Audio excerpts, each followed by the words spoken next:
All right, everybody, let's jump into it. Hello and welcome back. You are watching the 7th episode of This is Survivor Roysan Northfield from Behind the Scenes podcast. Today we are covering episode 9. Like I said, this is the 7th episode of the podcast, Behind the Scenes podcast. My name is JJ Moran. As always, I am the host and co-director of this season of Survivor Roysan. I am joined also, as always, as our co-director and executive producer, Liam Houghton. Say hello, Liam. Whoa, thanks for having me again. What would I do without you if I didn't have you this week or any of these weeks? So yes, like I mentioned, this is episode 9. This is Too Many Groups. It's the name of the episode that we're about to dive into. Liam, this is a fun one, right? We like this episode. Yeah, it was a end of the day, end of Saturday. You could tell the contestants were getting sleepy, and then we put them probably at the hardest challenge we've ever done. So. Hardest challenge we've ever done. You think of the whole run of the show? I don't know. It's definitely up there. I know that during the weekend, a lot of people who have played other live games said, "Oh yeah, I was doing research on you guys, and your challenges are really physical." And I was like, "Oh, I would never even consider that." But yeah, and then this one was very physical. So I don't know. I'm hard to think of which one would be harder than this one, physically at least. From a former contestant standpoint, the one from Merrimack Madness that killed me was the run, again, a running challenge. Going up and down the hill to do the sponge challenge was absolute murder. I just remember being like, and I'm a runner, like in my free time. I love running, and that just going that up and down the hill is really, the elevation is just what killed me for that one. Yeah, so it'd probably be pretty close just in terms of long distance running, which we've also done. Now I think like each season has at least one good episode. I mean, one good challenge that's like we're gonna work people's legs basically. Yeah. Well, last season too, we had that one where you had to memorize the math problem and then count and stuff. Yeah, comparable to this one, but all right, well, we'll get to the challenge in a second. Let's jump in as we always do and kind of go in order of these episodes. So we're gonna kind of start where the episode starts off, which is just them getting back from the last tribal. Nothing unique, like the last week's episode started with unveiling the scrolls and all that stuff. Not this week. This week, we just kind of jump right into it. We get to see what the campers are doing and how the fallout from Ashley's big blindside at the end of the last episode, how that's all unfolding at camp, which is very interesting because it's kind of second week in a row that we get. We were talking about last week how, from a production standpoint, how almost kind of excited we get when there's little tiffs and arguments at camp. Because again, with our form of Survivor, it's a little rare that people kind of get into each other's business like that. But right away, I mean, Darren held back 0 punches when they first got back, and he's not mean about it either. But he doesn't hide the fact that he's upset that they left him out of this vote. Yeah, it's second week in a row, but last week they kind of tipped him off. Hey, you're going to be on the outside, but play along, and then it's to get bamboozled again. Yeah, and he wasn't holding back. And I would argue there was in our group chat during the weekend, I don't remember any like, oh, Zach and Darren are going at it, but I think this one's almost a little testier than the Karen and Michelle. Totally agree. Because the fact is, Zach is the one, like Zach is essentially in the wrong, right? Zach is the one that left this guy out. He's the one that lied to Darren, and Darren comes at him over that, and Zach doesn't back down. Like Zach, we have that moment where he's literally sitting going, okay. First of all, I mean, what's funny about that is in that moment, Darren is asking him, why did you leave me out of the vote? And he goes, okay, first of all, what happened with your disadvantage thing? Like he has a deflection. I'm like, let's talk about something else. But yeah, no, I mean, the two of them kind of go head to head. And no, you're right. I don't remember in terms of production. I don't remember getting anything along our behind the scenes, like our group chat, with anyone saying that they're going at each other. But it's it's an interesting moment. It's very telling because, again, like I think similar to last week when Karen was kind of having her, outbursts at camp. This is Darren, like, and it's a similar feeling, like they've been dragged along at this point. Like the Gibson people have just gone through it right from the beginning.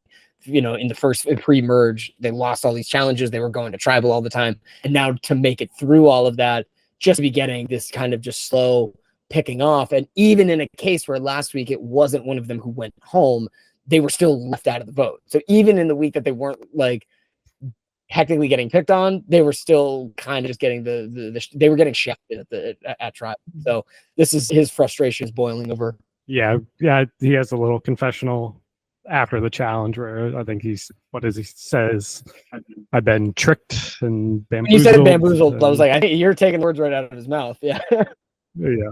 And then even that little conversation ends with Zach going, hey, I was just a guy on the vote. And nope, Zach led that. He was the vote. So yeah, fun all around. This is where I'm just like, there was in I think it was in the second episode of the podcast of this, we talked about, or I brought up the fact I was like, Zach was one of those funny people who like early on you could just tell he wanted so quickly into the weekend to just get into the nitty gritty of the games and the lying and the scheming and stuff like that. And this is really when he is just operating on all cylinders. Like he came prepared for this moment of like, he knew he wanted to lead some big blindside. He wanted to swing the vote in one way or another and wield all this power and stuff like that. And he's doing it now. And so you can just see he's having fun with it, but he's also kind of like settled into that position where he is willing to defend whatever he says. He's willing to lie right to people's faces and all this stuff. So anyways, it's fun to see. And then on the kind of those are the guys are having their argument on the girl side of things. We get this update that Jen has actually been folded in to this vote to a degree. She was given heads up in a way that Darren was not going into the vote because Megan and Michelle, who kind of previously to this point, I'd always put like Michelle and Matt to be working together. And then we had Megan and Vega over here. So then when it was like, they had that moment, it was also kind of like, oh, these two are close, like as in Megan and Michelle are closer than even I thought. Yeah. And then even when Megan talks later, Megan is everyone's second or third. It's okay, it's me, you, and Megan. And she is in with every single group that's making the power plays. So it's pretty impressive for someone that didn't know the game, just pure social. She locked herself into a path deep into the game. But Jen commented on our last podcast defending herself like, hey, I knew about the vote. And yeah, it's like, hey, wait. Yes, we'll give you your flowers. But no, it's an impressive move by Michelle and Jen to kind of, sometimes you got to play the role and, okay, I'll sit back and keep quiet so we can work together later in the future. Impressive all around. Women this episode. Jen has also come from, she kind of dug herself out of a bad spot into a relatively good spot now. I mean, I think obviously she knows she's, still at the bottom of that pecking order when it comes to the Pittman squad, but it was only just a few episodes ago, which for, translation to the weekend was only, the difference of like 2 or 3 hours. She was the one that, Vega was walking around saying, she's on my list and all this stuff. And so now to find herself actually in a position where she's on the inside track of one of these votes, it's probably, it's a big turnaround for her, given where she was just earlier in that day. For sure. It's very impressive. I mean, Jen and Karen were the kind of the power position of Gibson, and now they're the last two. Gibson surviving. So yeah, it's impressive. It is. Okay, and then let's get into then the one more like major thing that happens at camp before we get to the challenge is Matt discovers a clue to a hidden immunity idol. Let's talk about that because we didn't have a ton of like camera coverage really on like where the clue is hidden, when it got it. So this is something that I at least wanted to like talk about like behind the scenes, what that setup was like and how it came to end up in Matt's hands. Yeah, so this little clue was hidden right when the tribes merged. So when they went to the base of tribal and JJ unveiled the buffs and the flag, we had someone out hide it right by tree mail. And this is really a multi-stage idol, obviously as we've seen so far, but really to be able to hide a new idol at the merge without having to find a spot in the quick time. So everything was all set up before the game started. Just this final clue was waiting to be hidden, and we've seen multiple groups walking and sitting right by that tree mail, and no one found it until Matt went and we looked through the footage right before we jumped on the podcast too, just to confirm. Rachel actually, who unfortunately was her boot episode, she was the one to take in tree mail during that merge episode. So she very much had an opportunity to look. She was looking right at it the same way that Matt does. And I guess the other reason why I wanted to bring it up is because Matt, he sees it very quickly. And again, to your point, like we have all this footage of like him standing right near it, having other conversations with people while they're getting ready for the, in the last 2 votes. And the subsequent time that they had spent at camp in that time period. Any of that time period, he could have seen it. He walked up to it, and it was he says it out loud as if like, oh, it just got added, and it was like it actually been there for a while. But yeah, he says like, ooh, tree mail on the outside. Oh, that's weird. And then grabs it and then opens it and goes, oh, and on the inside kind of thing. And so I think he thought that it was like we had just planned it, but again, it had just like been there somewhat in plain sight. And if you look at it too, it's the same, like the way that it's wrapped is in the same material that the actual tree mail like box is. So, it was meant to be camouflaged in plain sight sort of thing was the idea of this one. And Matt just had a good eye for it in that moment, and he picks it. Doesn't really have much time to do anything with it because now he's got to go back to camp and actually read the actual tree mail that he picked while he was there. So we'll kind of talk about that when we get back on the other end of the challenge. But yeah, no, exciting. This was fun. Obviously, it says it in this isn't a spoiler, but the shed, which they also plenty of footage at this point of the shed is one of the main hangout spots for anyone to have conversations. It's right, where we have like the water cooler and everything for these guys. The shovel, and the next clue will be hidden. I said the shovel. Yeah, there's a shovel hidden in the shed. Oh, okay. I wanted to make sure I wasn't spoiling it by saying shovel, but yeah, no. The shovel and the clue, the clue to the idol, the next clue is in the shed. And so it's kind of, again, one of these other things where it's like this item that they've just been around all weekend, but we tell them, we're like, oh, you don't have to look in the shed because there's nothing there. And we keep it locked anyways. Well, it's locked for a reason.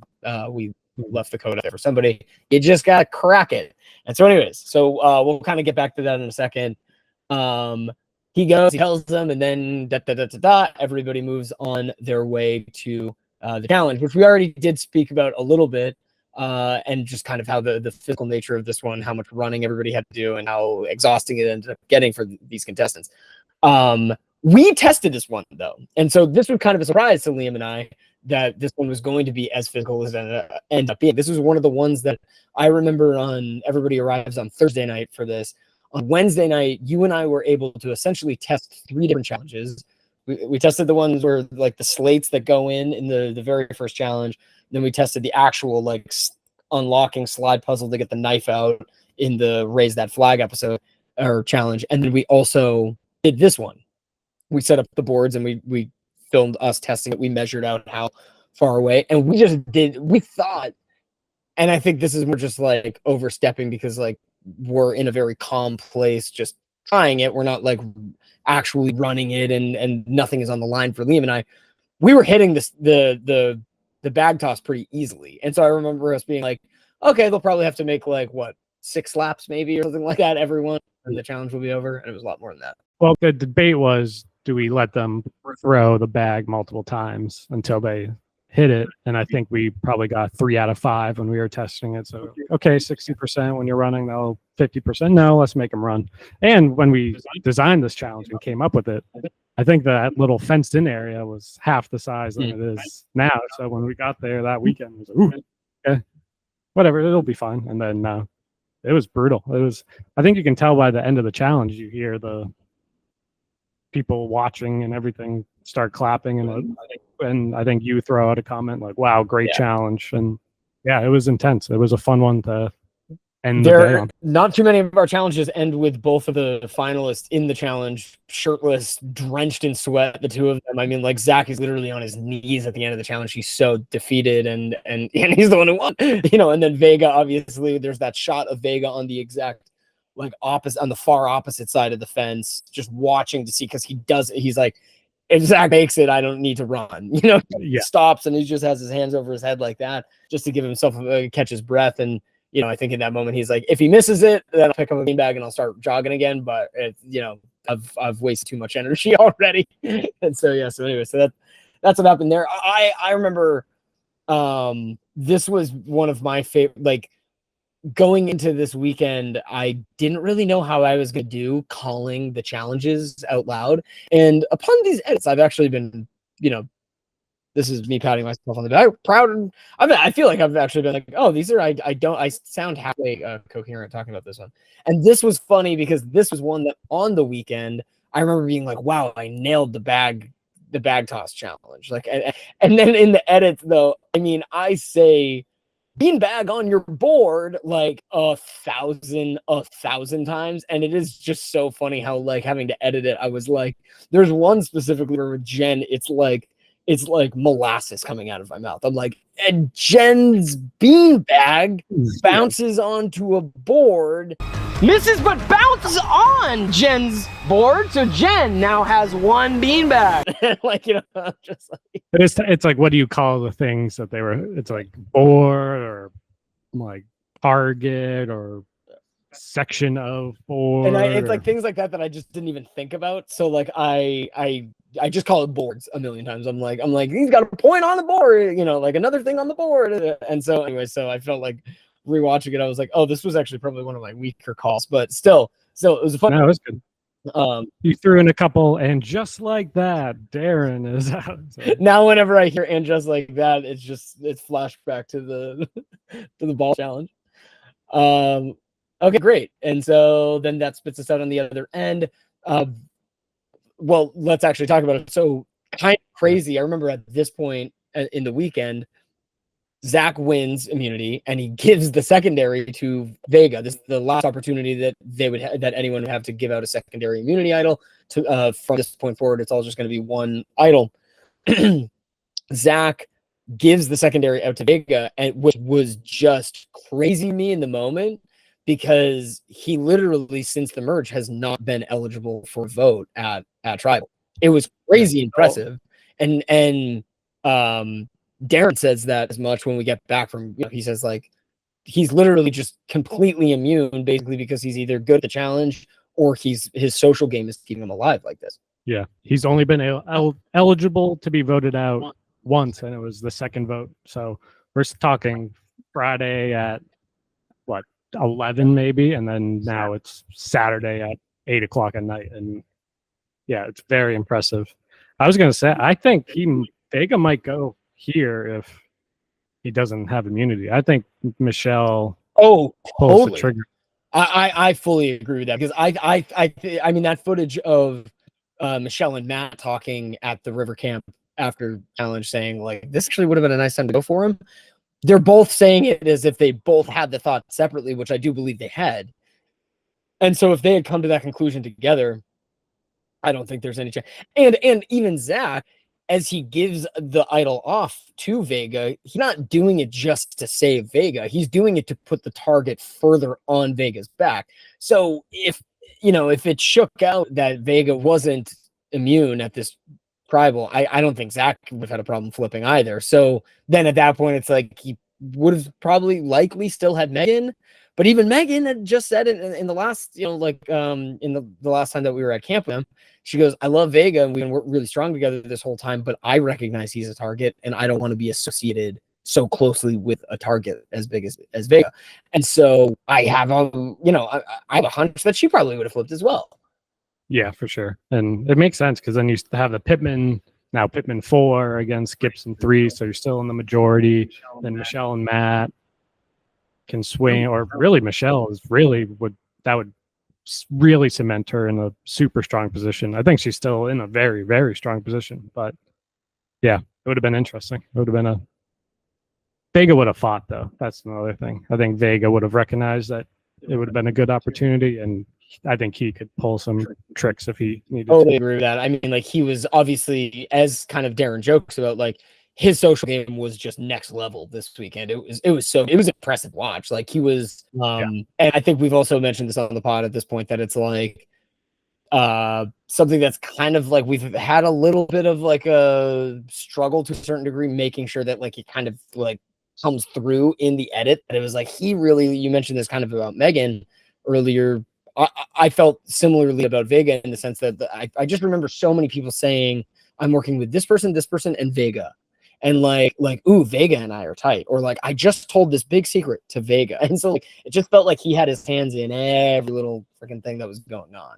Yeah, for sure. Yeah. So anyway, it is interesting to think what would have shooken out if somebody else had walked away with the idol. But it was Zach and Vega, and so they're immune. And so now we get back to camp, and there's a mad scramble to figure out who is going to go home. Tried and true method at this point. Somebody's got to throw Karen's name out there. So there's at least once or twice there's a mention to get rid of Karen at this point. Yeah, this one's a fun one where I think it's Michelle and Matt talking, and Matt says, we got to go talk to people before it just ends up being Karen. And then Michelle goes, I would like it to be Karen. And then Matt's like, oh, why don't we go see what other people are thinking? Yeah. And maybe, yeah. So it's Karen, for all the jokes we make, her plan was, I'm too big of a target for doing well in the challenges. I need to play possum for a while, and I think she's cemented herself into. We don't worry about Karen. Let's do some. At this point, she's just the professional like escape artist of the weekend. Where it's like she's ducked and dodged every little moment. Some by thinner margins than other, but like this was one that even though. Yeah, her name still gets tossed out there at least once. Like it never really felt like this one was going to go Karen. Yeah, it felt like there was either going to be a full-on blindside or they were going to go for one of the other OG Pitmans.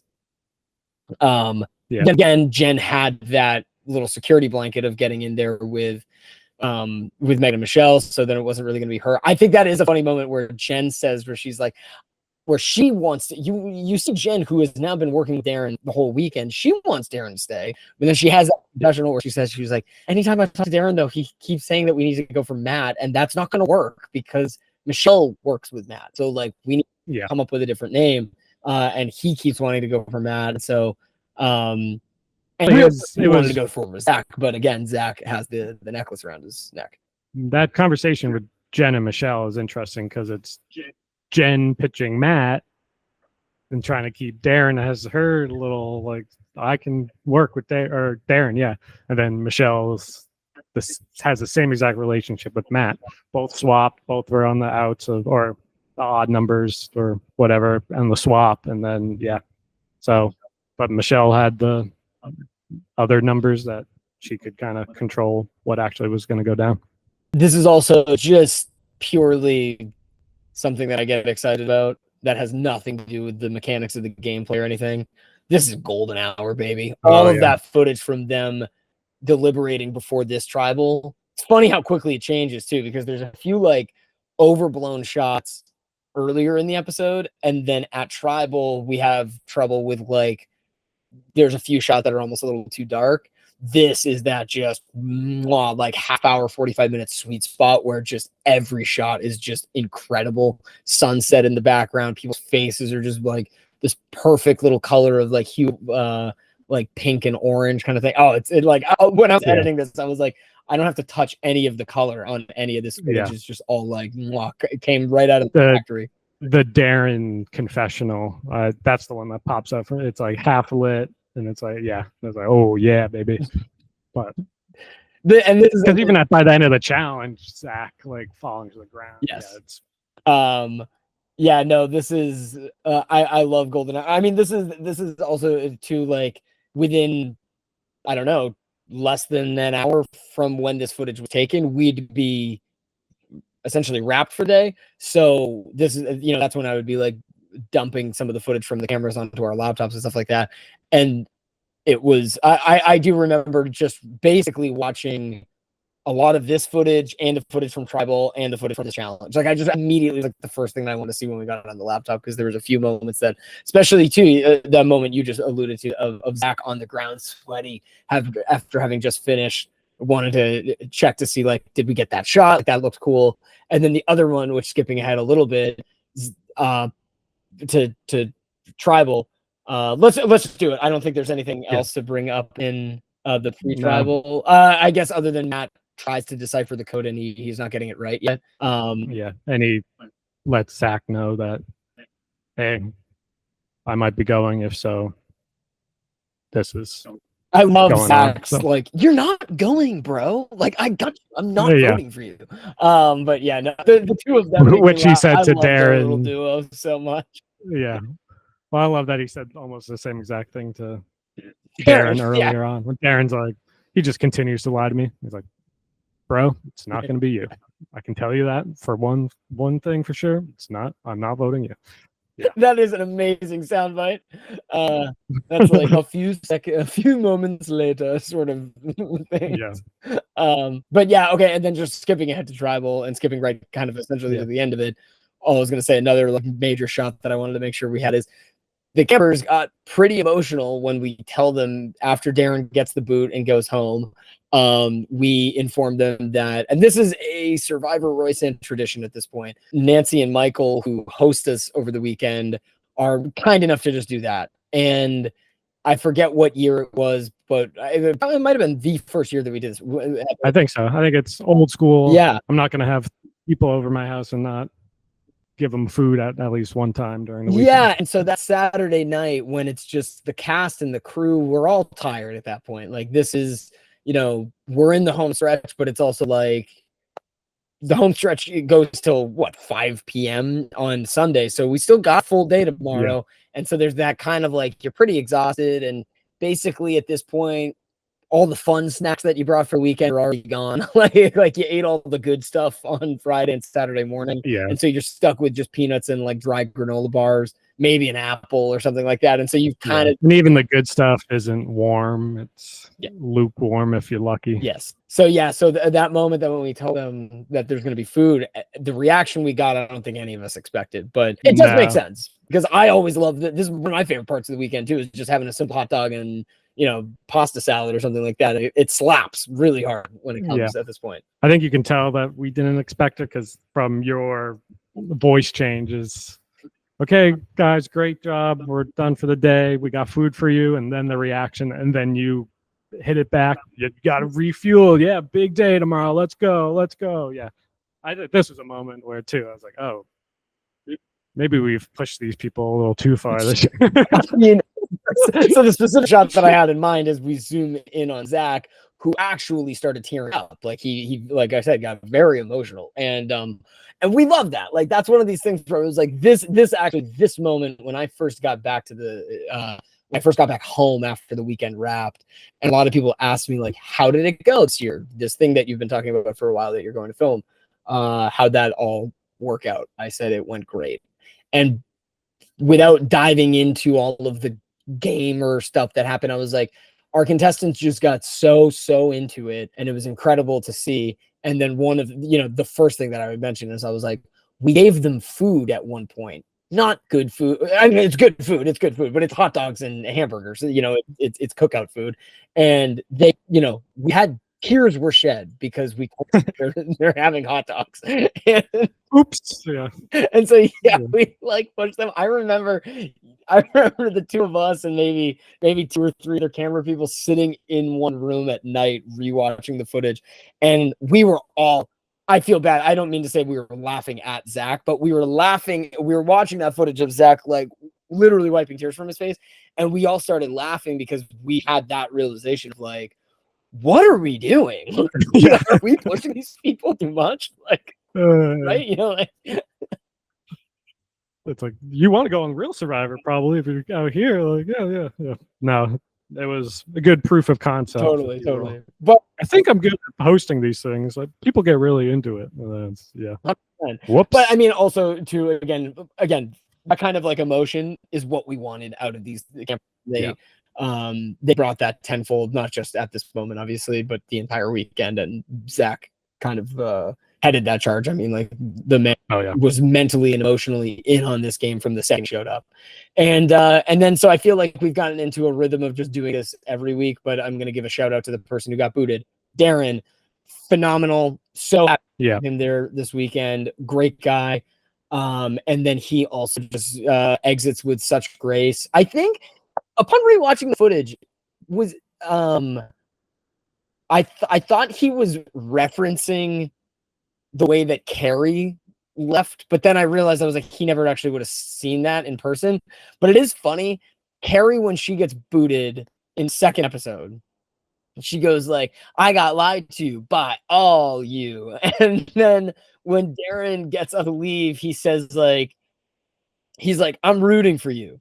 For all of you. Yeah, that's in a way that it's just like Carrie, that I was like, oh, he's like making a joke. But then I was like, he wasn't even there for that tribal act. Yeah, no. It's just funny how that worked. Another little thing, he's like, oh, you can't hear my train facts.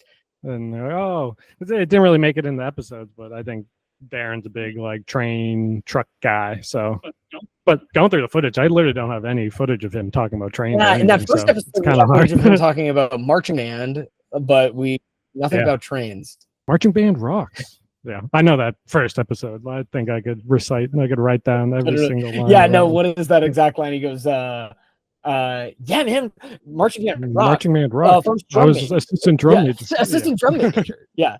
And then Jen's nodding. Yeah. Because Harris is saying the like, oh, I wouldn't want to tell everybody that I was marching. Yeah. Okay, we're not rewatch. You can rewatch Liam and I do a as we vaguely remember the first episode because we've watched it so many times. Hitman, yeah, we got shovels. That's the yes. Okay, great. Yeah. Cool. We did cover everything, and we're just past the 30-minute mark, so I think it is time to wrap this one up, Liam. Sweet. Yeah, I mean, we're cooking at this point. We were talking right before we got on the pod. It is shocking to probably no one more than the two of us who are on this right now that we actually only have 3 more episodes left. It feels absurd because I feel like we just started releasing these episodes, and on another level, I feel like I literally just got off the plane in New Hampshire last year to film this thing. So the fact that we're in sight of the last episode coming out just feels bonkers to me. But if you guys have been watching, I think we're a year removed.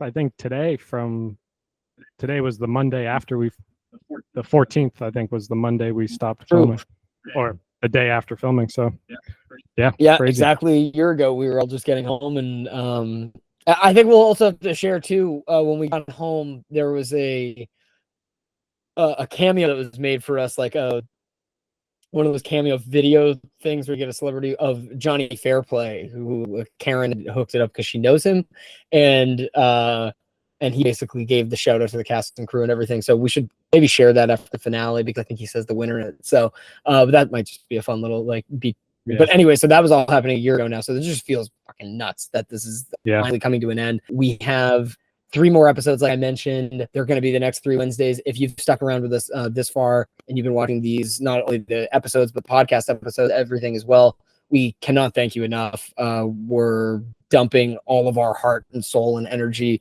Liam and I, into these episodes, making sure that they are the best that they can be. And so we just appreciate you for coming along for the ride. Ditto.